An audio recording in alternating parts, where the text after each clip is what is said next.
focus, I think. They could. Yeah. Well, you're the marketer, so you would know. Yeah. Well, I'm a big fan of him. Yeah, I'm a bit. The other thing I think that.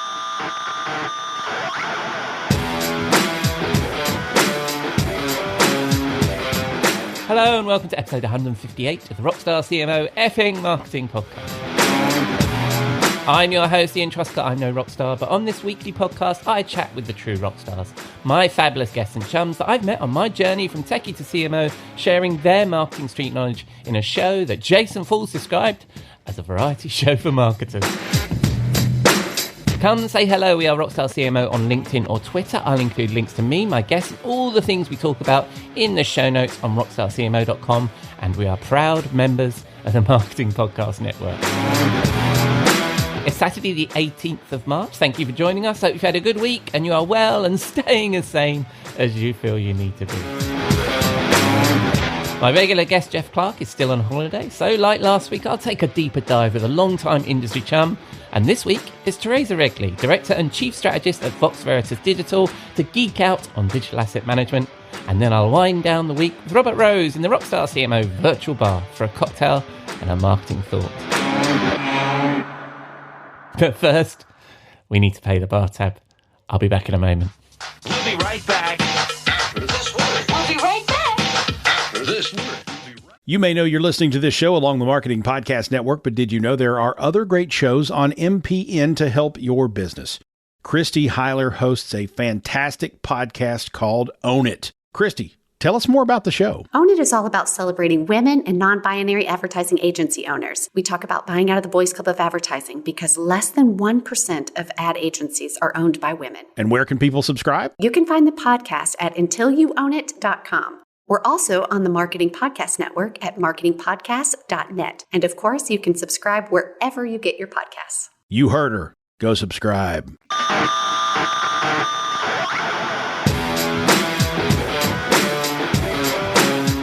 On to our first segment. I've probably known Theresa Regli for around 20 years, and in my mind, she is the foremost expert on digital asset management. As you'll hear, she wrote what I think is a definitive book on the topic and has helped over 300 companies with their digital asset and media management strategies, technology acquisitions and implementations, and has authored extensive research on over 50 vendors in this space. As a B2B technology marketer, I'm fortunate to get to spend time with Theresa as a friend, and I find her straight-talking insight as an analyst invaluable. I think that comes across in our chat. I really hope you enjoy this conversation.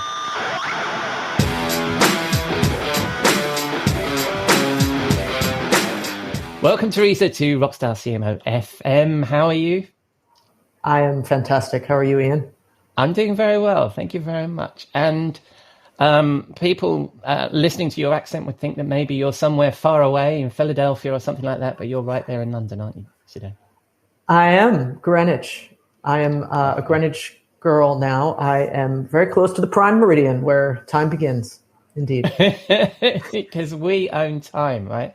Anyway, for people, I just dive straight into it, Theresa, because we're old friends, good friends. Yes.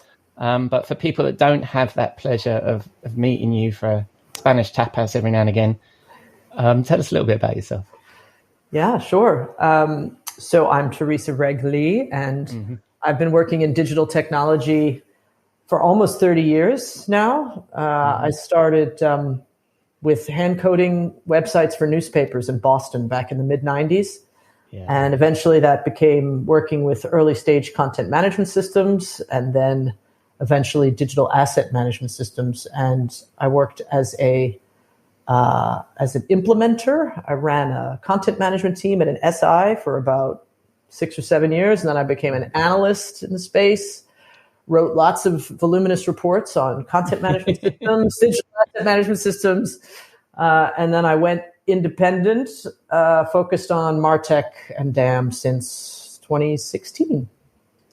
Wow. Has it been that long? Wow. That's fantastic. Yes, it has. And your firm is called Vox Veritas, right? So what is it? Vox Veritas Digital, to be specific. That's okay. That's okay.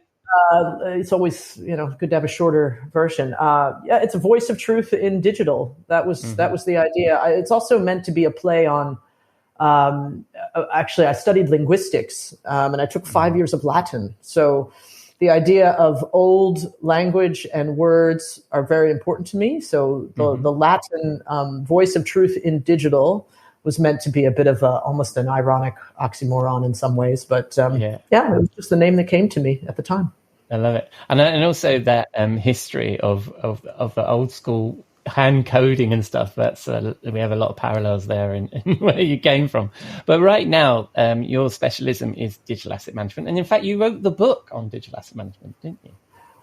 I guess you could call it the book. There's been a few books on DAM, but it's definitely the biggest and the longest one. I wrote it in 2016. It was kind of it was sort of the swan song on my last role, my last company, and it really helped catapult my new business. But yes, it's a book called Digital and Marketing Asset Management, and it's all about the technology and practice of DAM.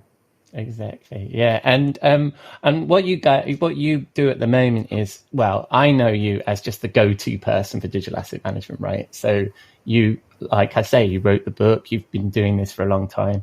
And so what do you do at the moment? You help people implement digital asset management solutions, select them. What's the general thing you're doing every day? The main thing I do is I help people define a North Star for digital asset management and then figure out how to get there.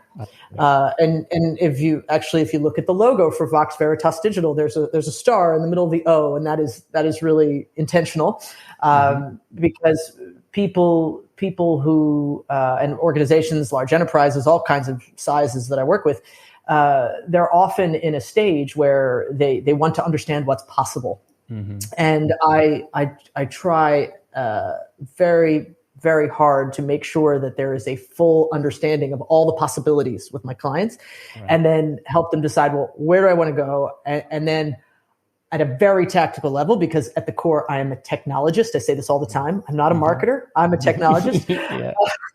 I help them figure out what do they need to get there. So that might involve technology selection. That might involve change management. It might involve a new data strategy. It could involve lots of different things, but it's where do you want to go and how do we get there? That's pretty much what I do. I love your view on marketing, and we'll get to that in a moment, because I'm wondering where this conversation is going to go, because I know that over a glass of wine, we've had the occasional robust conversation about marketers and marketing. Indeed we have. So I'm looking forward to that. And so let's start with, I mean, I would imagine the listener probably knows what a digital asset manager is, but why didn't marketers need to think about this? Why would we want to work? Oh, by the way, sorry, just one quick question. What sort of organizations do you actually work with? What do your clients look like? Yeah, I would say the lion's share of my client base is large consumer products companies, and that's been the dominant clients of mine for the last decade. I've worked with Unilever a very long time. One of my largest clients now is Flowers Foods, which if you're in the States, you would recognize brands such as Dave's Killer Bread, Wonder Bread. They're one of the largest bakers, in the country. So they sell all kinds of companies that sell consumer goods. So that's the lion's share. But then I also work with a lot of performing arts organizations, museums, especially here in the UK, a lot of cultural heritage organizations. That's sort of my soft spot, because I love the arts and I love performance and theater. So it's sort of those two opposite ends of the spectrum. And then I would say there's a little bit that I do that's almost not DAM, which is I do help a lot of services companies in the DAM space with figuring out how they can better service companies and better implement DAM companies. So I also advise some CEOs on growth strategy and things like that. No, you've got a great customer set, and you really varied. But why is it that people come to you? What do marketers?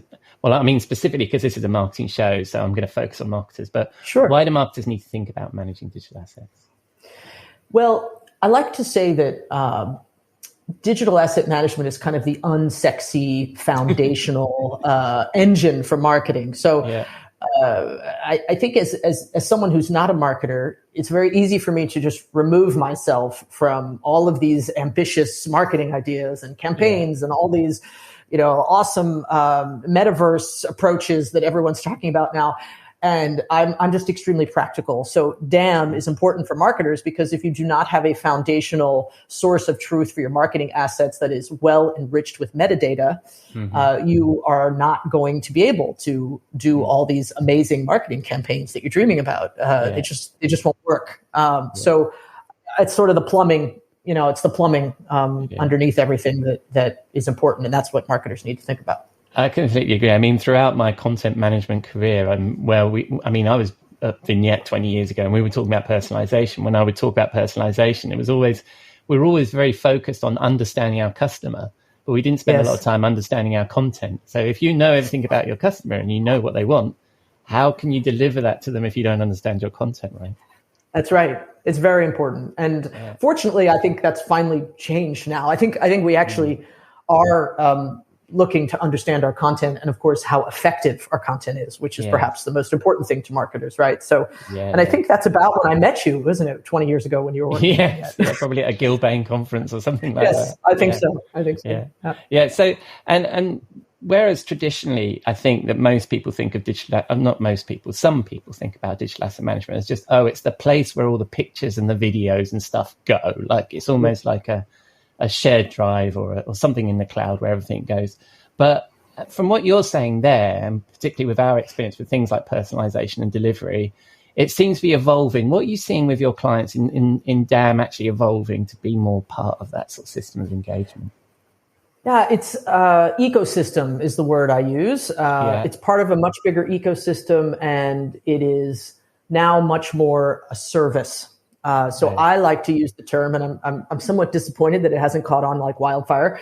I like to say DAM as a service. There's still a mentality of thinking of a DAM as, to your point, it's like I'm a marketer or I'm an archivist or I'm a picture manager, and I go into a DAM. I physically go to a browser and I log into it, and I'm doing stuff with my imagery. But now it's much more about I'm a digital experience platform, and I am dynamically looking to pull a digital asset that is customized and dynamically personalized for this particular advertisement that's going to be, delivered to my mobile device. So it's much more dynamic. It's much more conversational. It's much more intelligent, and it is essentially providing content for the intelligence layer and the personalization layer. Right. So, and it's funny because Kathy McKnight, she was on the show last week, and we were talking about DXC and DXP, digital experience.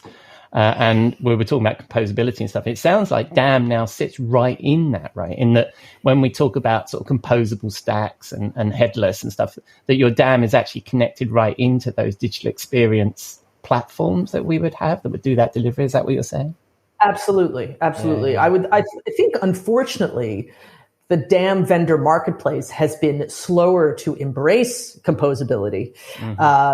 The technology is not as advanced and composable as the front end of the stack and the DXPs of the world. And as we look at the vendors that are in the experience layer, they have to be they've been quicker to move to that. But indeed, when it comes to the whole digital experience stack, going all the way back, going upstream.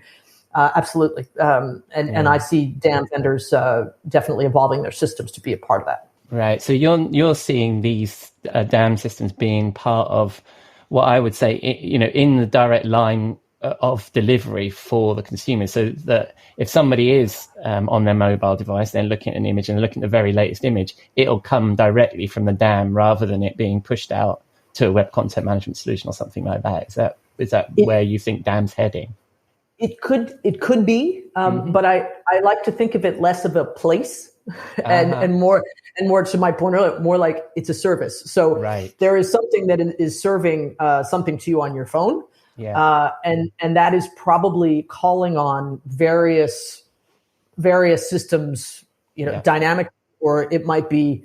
That digital asset might be cached, somewhere. It might be a reference. The DXP or the CMS might be referencing a URL in your DAM, but you're not necessarily looking at the DAM necessarily as a consumer. There's so many different ways to technically achieve it, but it's usually still one once removed. The DAM is still usually once removed from the consumer, but it's got a lot to do with that delivery now, making sure that the delivery has the right asset.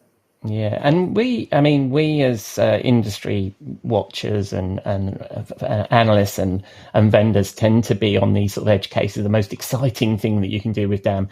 Are you actually seeing these as use cases now, or where do you see your customers' maturity? Are they primarily still trying to assemble their assets together and get their metadata sorted out so at least they've got a library, or do you see people actually taking these steps of it being part of the experience? It is so dramatically across a massive spectrum, Ian. I can't begin to tell you. I mean, so I'll give you two examples of clients. I have one client that just launched their first DAM. They are a giant, multi-billion-dollar company, but they never had a DAM until 2 months ago. Okay, wow. So huge, and this is the first for them. They're also launching their first PIM. So they've been much lower or slower, I should say, or further down the digital transformation curve. That's okay. They're moving into that. But then yesterday, here in London, I was meeting with a client where I met with was his title, Vice President of Creative Artificial Intelligence. Wow. Okay, that's quite a title, right? Yeah. And he was incredibly brilliant, super intelligent, very much focused on innovation. Yeah. And we were talking about DAM, and he said, I know I need a DAM to do all the things I want to do. Wow. And so to hear somebody with that sort of title, they're already doing this particular company. They're already doing all kinds of incredibly innovative things. But they want a DAM as an enabler underneath all that. So this is two totally opposite ends of the spectrum. So I see it all across different levels of maturity all across the board. Yeah. I love seeing those use cases because it's really delivering on the promise of. I'm more of a content management person than a digital asset management person, but it's the same. It's delivering on that same promise, isn't it? That we're smartly tagging our content. We understand our content. It becomes intelligent, and then we can use it in these great use cases, in these great ways to absolutely. And I think can I make one point? This is as a thought to that. Oh. I think it's so important. That and I imagine some of the people that are listening to this will be other consultants, other industry watchers. I think it's very important that we meet our clients where they are, isn't it? Yes. And we don't have the expectation that, that company that I talked about that just launched their first DAM and their first PIM, that they're suddenly going to be building metaverse applications tomorrow, right? Yeah. So and that's part of the wonderful thing about diversity of working with different organizations, right? But I think it's an important thing. Yeah. And what I was going to move on to with my selfish B2B marketer's hat on was to ask you about, about vendors. And I think that point is a good segue into that because it's the same with the vendors, isn't it? Is that often we're sort of thinking about the latest thing, the latest analyst conversation, the latest thing in the zeitgeist, we're all our features and functions, and yet we forget perhaps the basic problem that the client's sometimes trying to solve, and we think that's kind of dull, so we don't talk about it or write about it. But that's the thing that people are really interested in sometimes. Yep, I think you make it's a superb point. And I mean, as you know, I've spent 15 plus years watching DAM vendors and CMS vendors pitch buyers. And it's incredible how they don't still to this day, I'd still say the majority of them are too focused on selling rather than asking. Yeah. And not taking the time to really understand where is this client, and they're walking in. I'm using metaverse because I just watched somebody do a metaverse pitch, metaverse consulting pitch. So when I think about this, you have to understand what they need now, right? You can't go in and pitch something that's way beyond where they are. Yeah. And by the same token, you can't go in and pitch something too sort of elementary if they are ready to start building metaverse applications. Absolutely. So it's really important. Yeah. And I think it's important for us marketers with our messaging. I mean, I've actually sat in a room years ago working for a vendor, which was a content management vendor, had a very specific USP, and the CMO decided that they were going to talk about this grand digital experience vision. And I sat in the crowd and I was listening to the sort of feedback, and it was flying over their heads, right? They were, they were content management professionals that understood, componentized content management. And that's what they were there to hear about the future of content management. And there's somebody, just telling them what a CMO wants, and it's like, well, that their whole messaging changed around that, and you lose your core base, don't you, unless you remember the problem that you're solving. But that, and as I say, this is bringing me straight onto what I was going to ask you, because as we've established, you're recognized as one of the top analysts, or as the cool kids would call you, an influencer in this space. And it's our job as B2B marketers to influence you. So what do you make of, I mean, I know some of these things because you share with me sometimes some of the stuff that vendors send you, but what do you make of the general level of comms that you get from vendors? For me, your inbox, they're not targeted to me. I mean, that's part of the problem. Is that I get added to, of course. I mean, I'm on all these mailing lists, right? I get vendor emails every day. And they're sending me the same things that they're sending prospects and people who are buying their first DAM, or it's very rarely targeted to me. Right. Would these be the same vendors that talk about personalization and digital experience? Some of them, yes. But I would also say it's astonishing to me. This whole idea of influencer is very funny. I still don't, I still think of myself really as an analyst and a consultant, but influencer, it is, if of course you're trying to convince an influencer, you need to be persuasive, you need to convince them. Right. And, I mean, I don't need another email about the, the value of DAM, that's not what I need, so I get stuff that's way too basic for me. And sometimes, that said, sometimes I forward it to my clients, who might benefit from more basic information or more, but that's not convincing me. Yeah, maybe. But I would also say the larger vendors who have what I'll call a machine, whether that's a marketing machine or an analyst relations machine, so this is where, am I allowed to mention vendor names on your podcast? Is that? Sure. Yeah. So if I think about, say, Adobe or Sitecore or OpenText, for example, they all have analyst relations machine. They employ analyst relations people, and they are they even have very targeted mailings for digital asset management analysts or content management analysts. And I get very, very specific things, and I get invited to very specific briefings.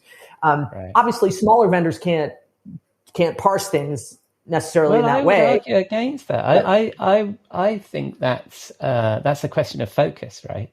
Isn't it? I guess that's true. I suppose they could, but the question is, do they have the resources to do it, and do they have the data to do it? Right? Yeah, I think that's the question.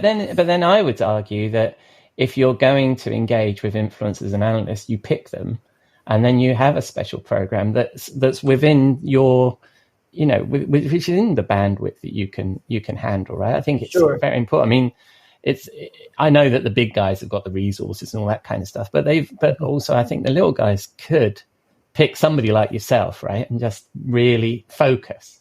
I think they could. Yeah. Well, you're the marketer, so you would know. Well, I'm a big fan of him. Yeah, I'm a bit. Well, the other thing I think that in B2B, I think we've got a good influencer muscle, if you like, because we've always had to do AR and analyst relations and that kind of stuff. We've always had people that have influenced our market, right? So I think, I advocate for that. Yes. So thank you for that. Yes. Right. So if I move on to, so that's the general comms you usually get, but if I move on to the briefings, so I would imagine that a few of the listeners will be, who are in B2B, will be familiar with briefing folks like yourself, right? And I've had a bit of experience with this when I was an analyst for a short period of time. And I'm sure you could give a lot of advice on that. What's your advice when it comes to briefings? Well, I would just briefly repeat what I said about the emails. Don't tell me don't tell me what I already know. Don't waste my time. As somebody, my current vendor list that I follow is 52 vendors long. So I have a researcher who works for me and helps me keep my research up to date. Yeah. But I don't want to spend, if I meet with each of those vendors at least twice a year, which is my goal. I don't want to spend the first 10, 15 minutes retelling me about, what DAM, what DAM is, or what your viewpoint is. It's just, but also being and I understand, of course, the importance of positioning, the importance of how a vendor is attacking the market or approaching the market, I should say. But what I really want to know is, talking about USP, what actually makes you different? What do you think makes you different? Which sometimes it's more what they think makes them different than what actually makes them different. But that's I often feel like the beginning is just sort of noise because it's what they pitch to their customers or their prospects. So you have to sell differently or persuade analysts differently than you persuade buyers or than you persuade people who are going to invest in your technology. It's a different level of experience, knowledge, and sort of positioning that you need to do for analysts. And that's what I find. It's like they just mix them up. It's like just a pitch, So well, when I do persona work, and you've seen some of this, when I do persona work, is I always include the influencer and analyst as a separate persona because they have different needs, as you say. Absolutely. Right? So your needs are that you want to hear cool stuff, you want to talk to cool clients that are doing cool things, and you want to know how you can spot us in a crowd, right? That's right. Which is incredibly difficult. And I've sat on your side of the table, and I remember having to not convince, but like ask in advance that to make sure the vendor was going to give me a demonstration. Because what I was seeing, I used to cover WCM, and what I was seeing, like you say, was the same shit from everybody. Yeah. And it's like, no, what I need is I understand the basics of why one needs to manage one's web content assets. What I need to know is how you're doing differently, what you bring to the table, and what's the experience like. The fact that in a briefing you have to tell somebody, why don't you show me your products, was baffling to me at the time. Right? So, well, I think that what's interesting, though, and maybe what I responded to is that most of them don't actually do it differently from their competitors, right? Exactly. Well, I think that's what they struggle for. That's what they struggle to find is we want to hear that, but then and this is the case with DAM. Most 90 to 95% of the features of most DAM systems are commodity. And all the vendors do the same thing. So this is but this is why we're I really think this point is so good because I've always said in my career that when I'm in a vendor, we are the worst people to know what's happening with our competitors. That's why I think vendors should talk to people like you as clients and get your perspective on what's going on in the market, because we just don't know. We think we know, but we don't know what our differentiators are and how. And you have to talk to customers, you have to talk to analysts and find out what it is about that.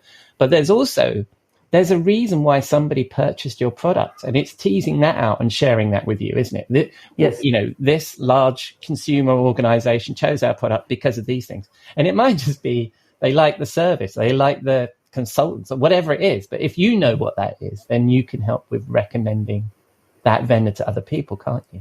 Absolutely. And it is definitely, to your point, case studies, if I can use that expression or that term, just examples. How are people using the product, and what is unique about that? That is the most. Tell me a story.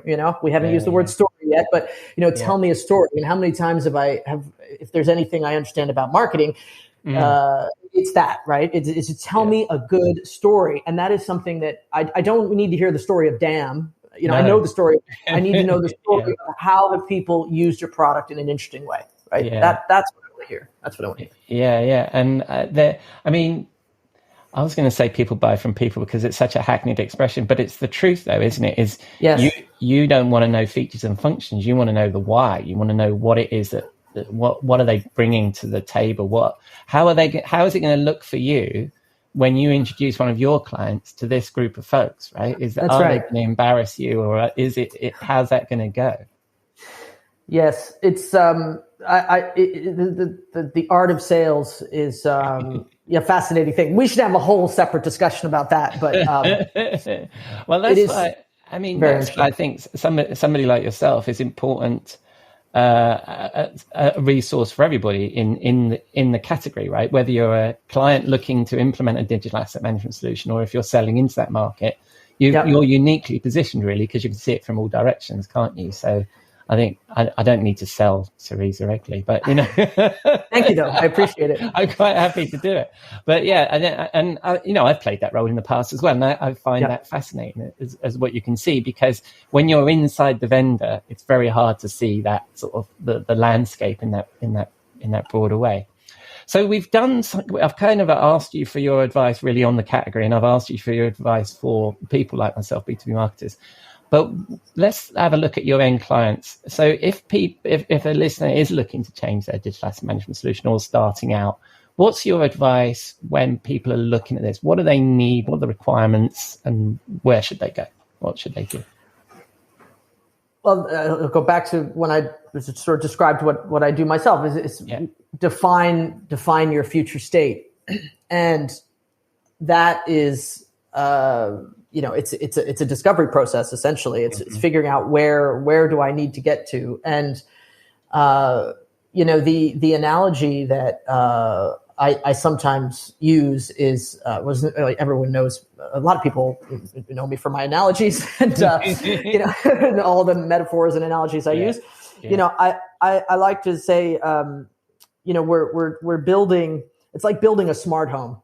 Mm-hmm. So you think about there's stages to building a house where you have a foundation, you have a framework, you start to build the walls, you put the furniture inside. But maybe that's where we were getting to 10 years ago. But now now we're building all these smart systems within the house, and they're connected, and we want them to be predictive, and we want them to know what the temperature we like, and we want the refrigerator to sort of tell us. So now we're not just building a house where we put all our stuff. That's the old digital asset management. Now we're building this smart, responsive, intelligent ecosystem together. So what I always say to my clients is, okay, you've never had a DAM before, or okay, you've had a DAM for 15 years. Okay, where are you trying to get to?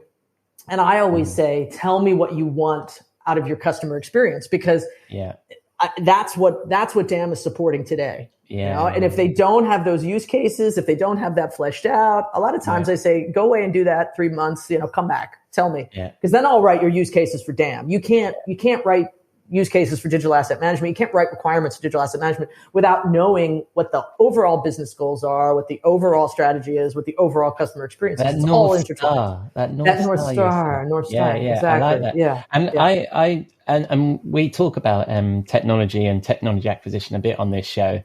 And we've all been involved in it. And I really like that point that you're making, which is almost like, go away and have a think about it before you come to me or come to market. And too many times we see people say, I need a DAM. They see some demos, they see some shiny things, and the train has left the station and they're off, right? And really, they haven't really considered, well, what are really my requirements? What is it that I actually need? And I think that's a really good point. And do you help clients with that? Are you ever in a situation where it's like, they're like, well, you actually don't need one of these right now, or you need something slightly different? Does that requirements process sometimes throw that up, that they completely change their mind? It does. I end up about half the time telling them that they wouldn't get any additional benefit from replacing their system. Right. I would give that about 50% of all strategies end with, actually, the solution is not to throw this out and buy a new one. I would say that the other, 40%, so 50% do need to change their system because it's old, or they haven't upgraded it, or the vendor is sunsetting the solution, whatever all the reasons are, they need to replace their system. I would say of the remaining 50%, probably 90% of the rest is some kind of data governance issue that needs to be solved. Right. That's a whole other podcast, right? To talk about. So a lot of the work ends up being data orchestration, data alignment, things like that I won't get into too much depth on, but just helping define what's the problem to begin with, really, what is the problem to begin with, and then figure out how to get there. Because to your point, just like vendors have a hard time really understanding the market they're competing in, or they don't necessarily spend the time to understand the market they're competing in. I think when you're inside an organization and you're just trying to keep the wheels going every day, and you're trying to keep the marketing engine going every day, you don't necessarily take the time to understand, the bigger picture. You don't have the time to see the forest for the trees, and so. That's what I do. And I like that. I like that where you're saying, because I think that when we think about technology implementation, we're thinking about the selection and the implementation, and we've got that kind of time boxed or cost boxed or whatever we've got, but we don't include that sort of few months ahead of that, which is requirements gathering and really figuring out what it is that we need, right? Which is the thing that you're talking about there. Where was I? Oh yeah. So then, when once somebody's got to that point and they realize they need to acquire a DAM, where do you start with that? Do you then help them with a short list based on the requirements, or how does that process then happen after that? Sure. I give them a in-depth market overview. I explain who the players are. I explain who has particular experience in their industry vertical, and have a chat. We have an in-depth talk about the market, and it's interesting because it's not necessarily it's not usually a requirements matching exercise anymore. Because to my point, 95% of DAMs, they all do the same thing. It's much more about, is it going to fit into your ecosystem technologically, culturally? Right. Who are their implementation partners? All the pieces. That have to do with the best match. It's a matchmaking exercise. I often say I'm really a matchmaker. So it's all those pieces, and also just understanding what the organizational dynamic is. I mean, I had a client CEO a couple of weeks ago who said, "Well, I don't want to go with a vendor that I've never heard of. Why would I go with a vendor I've never heard of?" And of course, CEO of a big marketing agency, right? So it's these kinds of things that I need to understand what that dynamic is, because these are the forces at play. So it's figuring that out. Really. And that's an important point actually for B2B marketers, is that brand is important as well. Absolutely.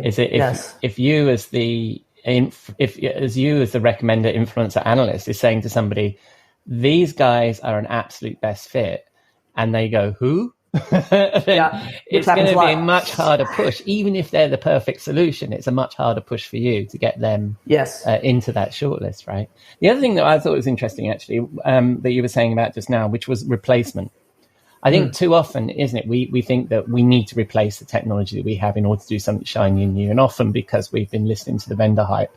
I think that was interesting. So you said that it's like 50% of the time it's like, well, the system you have right now is great. Is that because they've not upgraded the system they have, or they've not realized its potential?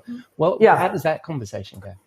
Yeah, I think it's not so much telling them that the system they have is great. It's more telling them it's more telling them, what you have could continue to be adequate. Let me use that. Let me say it that way. But you might, for example, need to move from the on-premise version to the SaaS version. That's been a big one for the last, 5-6 years, right? People who've been on these on-premise solutions, they stop upgrading it. And then by then the vendor's re-engineered and it's all SaaS, and they haven't moved on. So there's that. But it's also a matter of, occasionally it's like you buy the house with the big garden, but you're not actually doing anything to establish what the parameters should be and what you've planted and taking care of it, and all the factors that go into that. So the garden analogy is often overused, but it's so appropriate. Where people buy these systems, they spend a lot of money, they put the assets in there, they put metadata, but then they don't have people taking care of it, they don't have a gardener, they don't have a DAM manager, and they haven't taken good care. So I always say, you've got this great technology, or you have this adequate technology, depending on where it is on the maturity curve, but you're not doing all the things to make it run properly. It's like having a nice car in your driveway or in your and you're not doing anything with it. No, I like that analogy, because often marketers overbuy, don't they? And they have this great solution, and then it gets neglected because nobody remembers it's got all these features and functions. And you've really got to try and fall back in love with your vendor again, haven't you? And discover what it is that it can do for you as your needs change. Yeah. That's a great point. All right, I've just realised, Tom, I'm going to get to our final question, Theresa. Okay. We have a regular feature, the Rockstar CMO swim pool, with our portal to marketing hell, where we throw all the bullshit, snake oil, and overhyped trends that plague this industry love. And I know that you've probably got half a dozen that we could throw in here in the review of marketing. What would you chuck into our swim pool? Well, I think, I'm trying to decide how extreme I want to be. I mean, I think, most marketing is just, like, may I say, most marketing is bullshit. Right? I mean, that's the truth. It's the truth, isn't it? Why am I in marketing technology? It's because I love stories. Mm-hmm. I love stories, and I was a journalist. I always wanted to be a storyteller. I always wanted to be a writer. That's how I ended up, completely by accident. I ended up in marketing technology, and it's because I love stories. And marketing manages to distill most stories into this, tiny little nugget of something that sometimes it's mostly true and a lot of times it's not. So that's my kvetch, is that some days I say to myself, this technology is cool. What I do is really interesting, and I'm glad I have something interesting to do every day with my life. But sometimes the content itself, I'm like, come on, guys, really? That's what I'm going to throw in there. Oh, come on. Are you sure it's not industry leading paradigm shifting? Yeah, but it's not even just how the technology vendors describe themselves. It's sometimes just how any product is. Let me give you an example. Can I give you an example? Yeah. Brands are all about trying to get customers to identify, and relate to a brand. Yeah. So I can always laugh at the technology vendors, just because it's part of my job is to judge their marketing, right? But last week when I was skiing, I was on a gondola, and if I was to give an example of a great brand that I love and that I identify with, there's a brand of skis called Black Crows. Yeah, which came out of Chamonix. It's a newer brand. They haven't been around, a very long time. Mm-hmm. And they had on the side of the ski, it says, "Prenez-moi jusqu'au bout du monde," which means take me to the end of the world. So it's like this whole idea of and I went, wow, that's cool, because that's how, when I go skiing, that's what I feel like. Like, this is awesome. I am going to my edge. I'm taking myself to new horizons. And all of a sudden I wanted to just grab those skis and, and go, So it's not that I'm I'm not against, and of course that's exaggerated. I'm not actually going to the edge of the world. Am I? No, not really, but still, it's the story. It's the story. It's a great story. And it inspired me, that just seeing that on the side of the skis inspired me to take a more aggressive run on my next run, So things like that. It's not that I don't sometimes really love good marketing, but most of the time I think it's silly. Yeah, I think, and you get very little of it, don't you, in B2B marketing, about that vision, That's right. and people being edgy and that kind of stuff. That's brilliant. Well, thank you very much, Theresa. As usual, I've enjoyed our conversation. As always. But when people aren't fortunate enough that they can just jump on a train and come and see you in London, and they spin the dial on the interwebs, where they're going to find you? You can find me at theresaregli.com, and you can find my company at voxveritasdigital.com. So Splendid. Enjoy. It's splendid. And I'll include all of your links in the show notes. Thank you very much, Theresa, and I look forward to speaking to you soon. Likewise. Thank you. Cheers. Bye.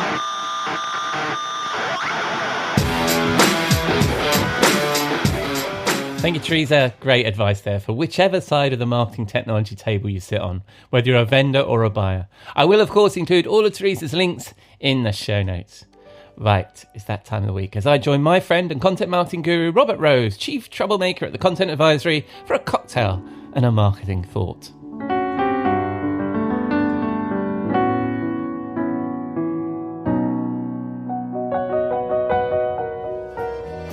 Good evening, Robert. What are you drinking? Oh, well, look at the bar. Oh my goodness gracious. it's hard for me to even, You are just such a master at making this place over. I think what we have here is, I don't even know what you would call this, a polka festival? It's like a Lithuanian polka festival. There's just all sorts of Lithuanians running around here, and there's polka music playing, and what this is just fantastic. What a celebratory, wonderful. God, I mean, this is just great. Who doesn't love a Lithuanian polka festival? That's right. That's right.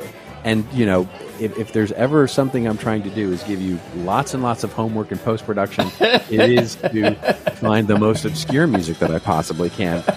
So Lithuanian polka being something that I'm sure you'll be able to easily. Oh, absolutely. Okay. I mean, we're you know, it's a popular choice on the jukebox here anyway, right? So it'll be very simple for me to. I'm sure. To make us feel like we're absolutely doing it. Lithuanian polka festival. Yeah, excellent. Well, okay. Well, once these people calm down with their poker and their festivals, yes, indeed, we do have a wonderful drink. We actually have an Italian drink that doesn't really match well with the Lithuanian polka playing in the background there, but it's a wonderful, wonderful drink, and it was made famous actually by, I don't know if you watched do you watch the House of the Dragon, the Game of Thrones show? No, I haven't been watching that. Sorry. Well, if you haven't watched Game of Thrones, it's probably worth starting there before you actually go to the prequel. But House of the Dragon is the prequel to the Game of Thrones television show. And it was the star there, Emma Darcy, who I believe is English, made this, put this drink into the spotlight, and it's just a fantastic drink. It's called a Negroni Spagliato. A Negroni Spagliato, and it's just a wonderful, wonderful drink. And of course, it starts with a Negroni, where so you have a little bit of Campari, a little bit of sweet vermouth. And then you add a little Prosecco, or really any of your favorite sparkling wine, whatever that may be, and then a little bit of an orange. So it's a drink that'll hit you. And so it's just a lovely, wonderful drink. So you can do this either shaken and put into a martini-like glass, or you can pour it all the ingredients into sort of a highball glass, whichever is your preference. But that is it: Campari, sweetened vermouth, and a little Prosecco, and an orange for garnish, or a little squeeze if you like the juice there, and should be good. I bet that's some good drinking. I bet that's one of those things where you have three of them and you realise you've had three of them. That's exactly right. Yes. Yeah. Well, I'm going to attempt to make that very drink using only the ingredients on my desktop bar. So I'm going to start off with the most English of Camparis and vermouths. Gin. In this case, Hendrick's gin. And I shall... Oh, ice. Forgot about the ice. You were either shaking or stirring this one, weren't you? I did it over rocks, so you could do it too. I would as well, because the Prosecco, you wouldn't normally shake a Prosecco, would you? I mean, no, you would not shake a Prosecco. Typically, All right, and I have asked the lovely people at Fever Tree to assemble the most similar thing they could find to vermouth, Prosecco, and Campari, and they said to me, honestly, I talk to them every week. They said to me, why don't you try some cucumber tonic water? They said it's very similar. So I said, oh, thank you very much.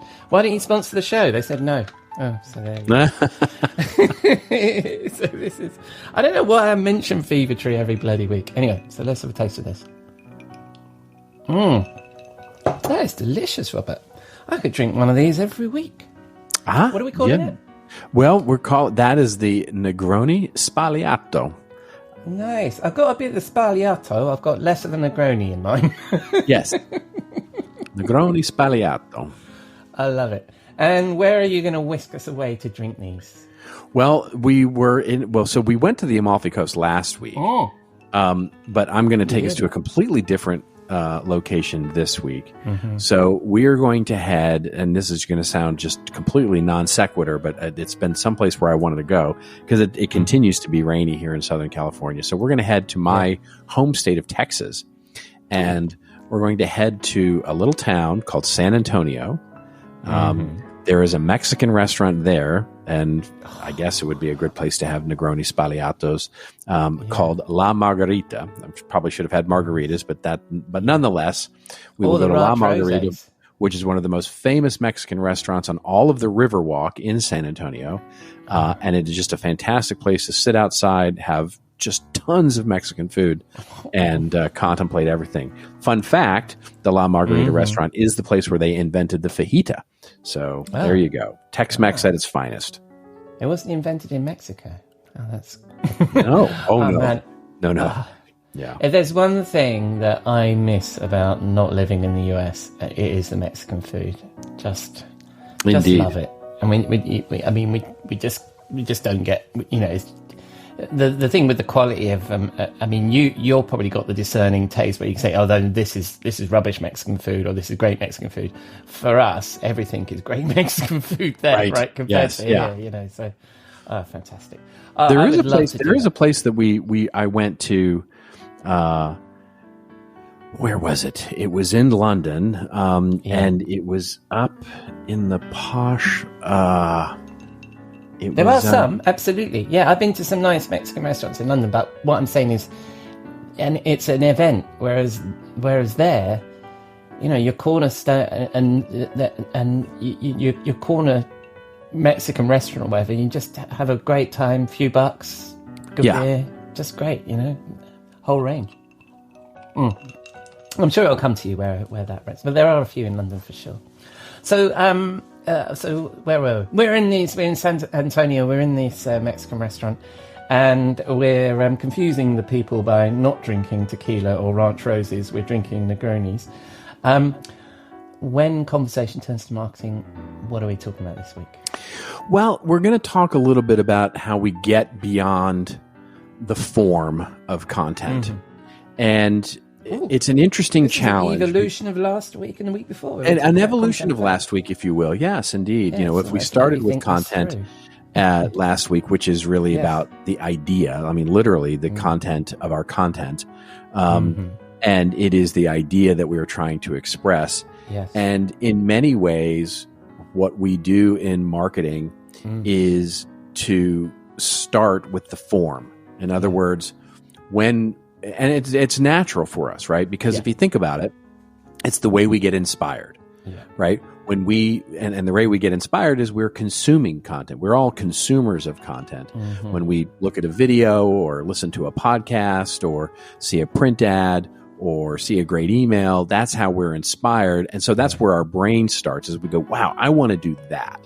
Yeah. Right. I want to come up with an idea for a great podcast. I want to come up with a great idea for a thing. Yeah. And you start there. You see this excellent creative idea expressed in some form factor, and you go, that's what I want to do. It's normal to do this.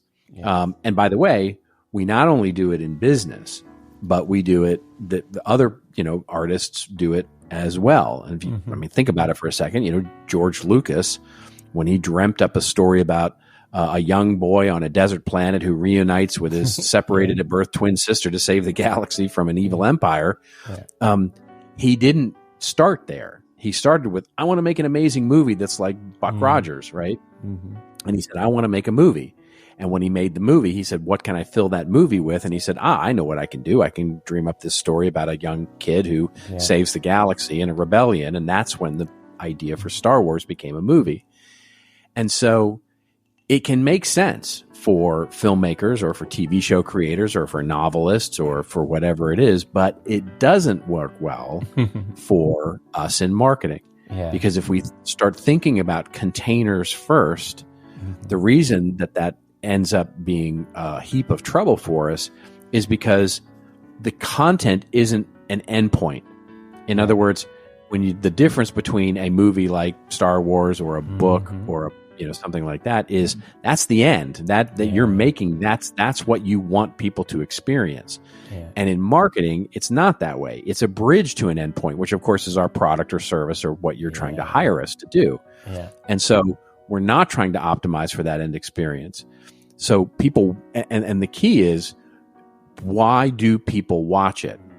The other thing we have to keep in mind is that when we think about content in a marketing perspective, people aren't clamoring for it, right? People want Star Wars. They're not necessarily wanting to find our marketing content. So conveying one story or one idea in multiple containers gives us a much better chance to find an audience who might appreciate that content if it's marketing based. Yeah. You're telling the story everywhere the audience is, rather than trying to lure them in to one tentpole piece called a movie or a record or whatever it's going to be. Yeah. And so the other reason to basically start with the idea first instead of the container in marketing is because you just see so many great, big, wonderful ideas get trapped in small, tiny little containers. I mean, how many times have you seen like amazingly replete white papers, like 7,000 words. And the idea is like, really? This is what you spent 7,000 words talking about? I mean, goodness gracious, a small idea. On the other hand, you might see a blog post and you're like, holy crap, this is an amazing idea. You need another 5,000 words to tell this story, right? Yeah. Yeah. And so you get a lot of loss. You leave a lot on the table, as it were, when you start thinking of form first, because great ideas get trapped in small packages and poor ideas get trapped in big packages. And so if we can start creating the ideas, the story first, then think about all of the different experiences and containers that we want it to be in. And that's a hard thing for marketers to do. Even down to, like, I talk to many content teams, and the request for content that is on their intranet or, sends an email or whatever it is, the request is, oh, you want a piece of content. You're in demand gen, you're in sales, and, you're in wherever part of the organization you want content. You go to that form on the intranet, and what's the first drop-down menu? What do you want? Do you want an ebook? Do you want a white paper? Do you want whatever? So you pick the form, and then you go, okay, what's the creative brief for this thing? What are you trying to make it say? Yeah. And instead, if you literally just change that form to what's your idea? Yeah. We'll talk about containers down the road. We'll talk about what that means, but what you're asking for really is the expression of an idea, and that's what's important, is the expression of the idea. You can always figure out what the appropriate containers are for it later. Yeah. That's a different way of thinking and a different way of starting your content marketing process. Yeah, and I also think in this as well is that where you were talking about big ideas in small packages is the problem. I think sometimes a team will say, no, we've done that. And you're like, well, yeah, you might have done it and you will remember it, and you might be bored with the fact that you did one ebook about this particularly big topic, but the audience hasn't. There may be more scope for sharing it with the audience, and the audience needs to read it, needs to find it, needs it in different forms or whatever. Do you know what I mean? Like, it's so easy to say, oh, well, we've got to produce this month's ebook. Let's look at the ideas board. Oh, we've done that one. And then the idea is never, you don't revisit that idea. Whereas, like you say, some ideas are bigger and better than others, right? So that's right. Yeah. And is that the sort of thing? And that's the kind of work you do, isn't it, with your clients? Is try and walk them back to that. How do you do that with people? Because we are so hardwired to, like you say, the first thing in a content intake form is what is it you want, i.e., form.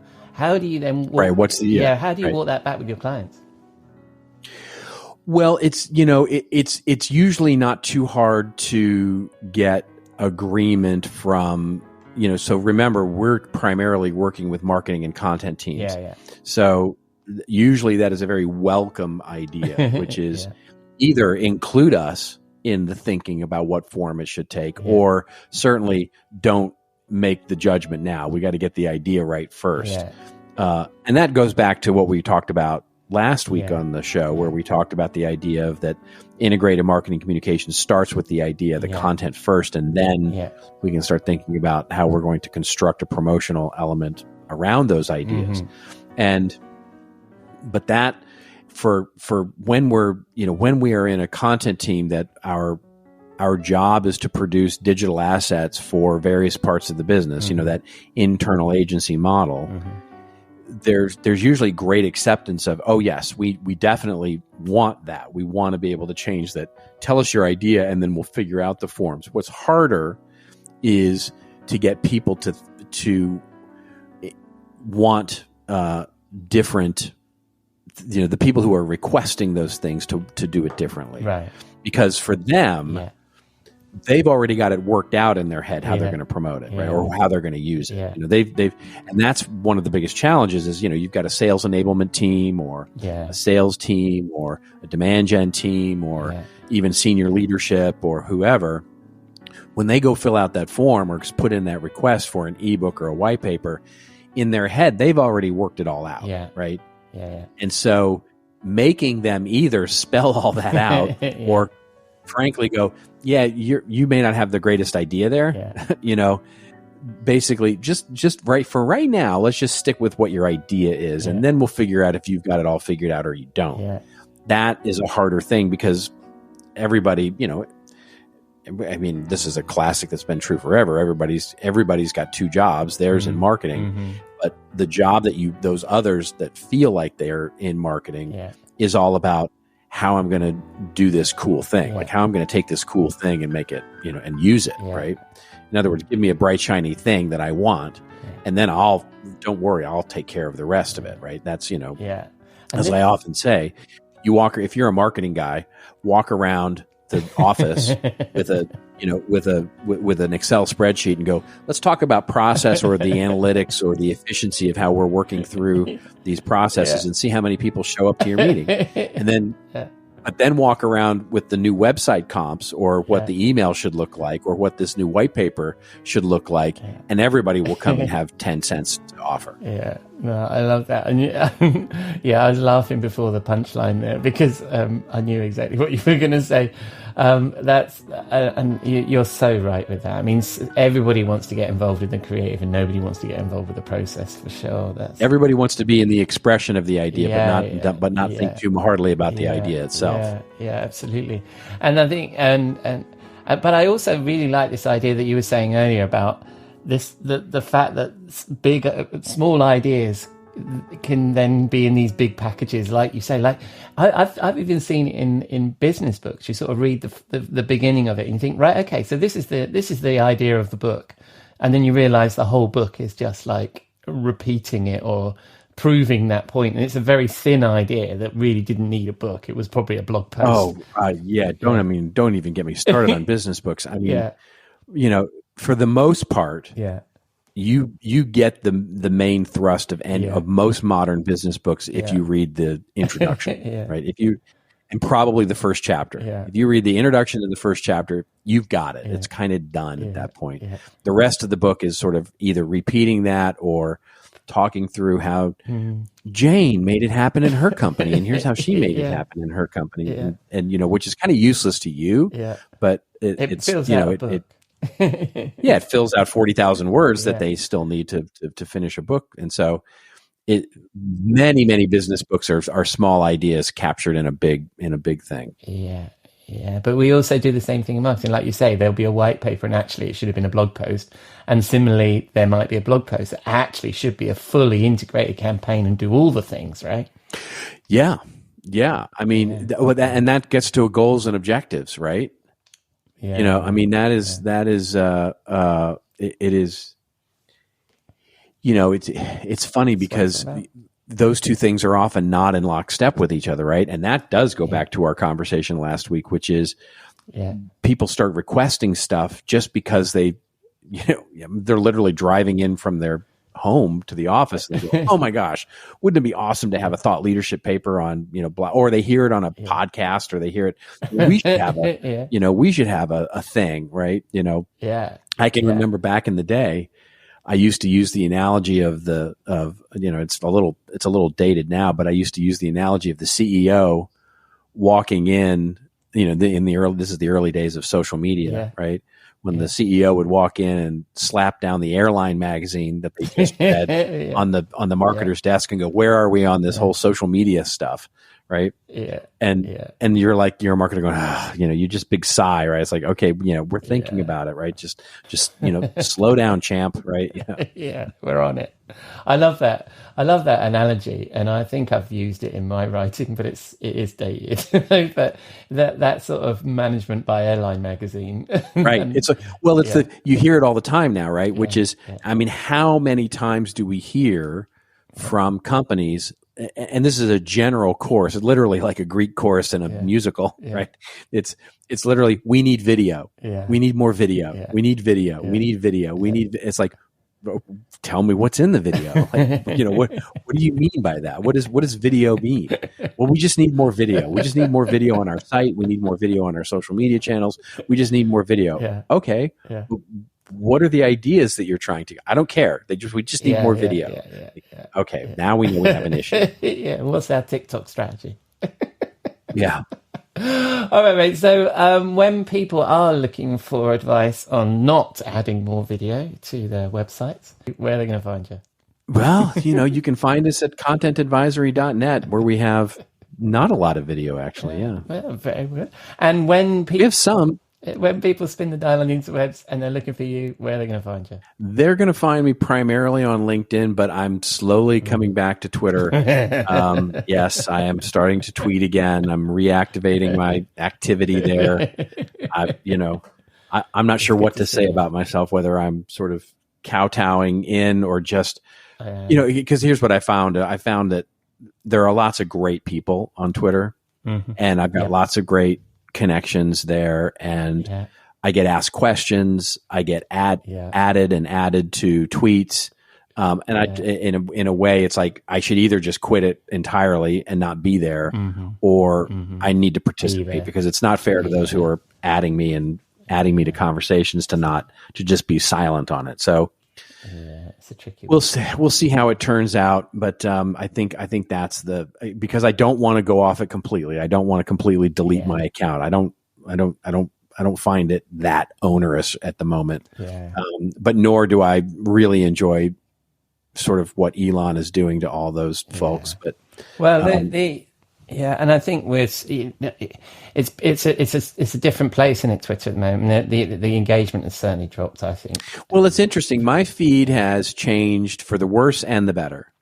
And what I mean by that is that my feed has definitely changed for the worse, in the sense that the algorithm has no doubt changed to more politics and more stuff that I just don't want to see, including Elon, by the way.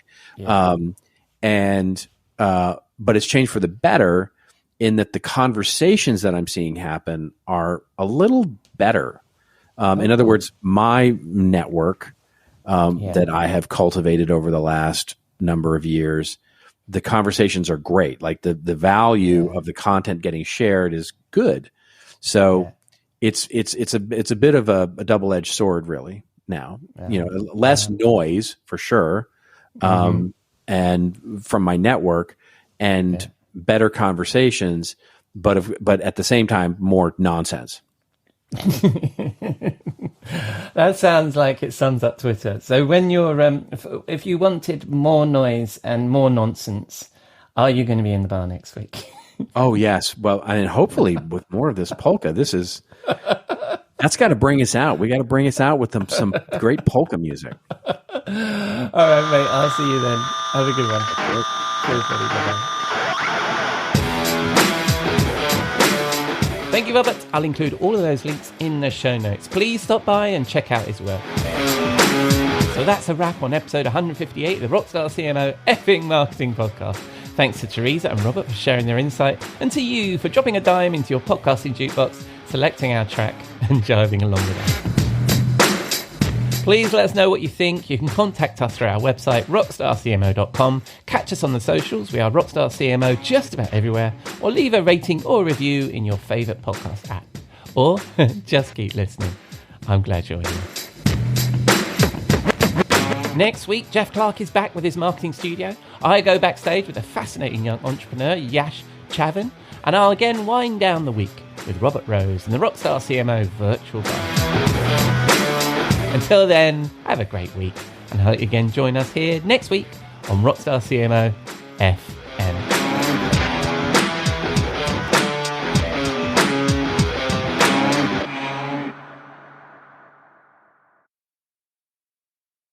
This podcast is heard along the Marketing Podcast Network. For more great marketing podcasts, visit marketingpodcasts.net.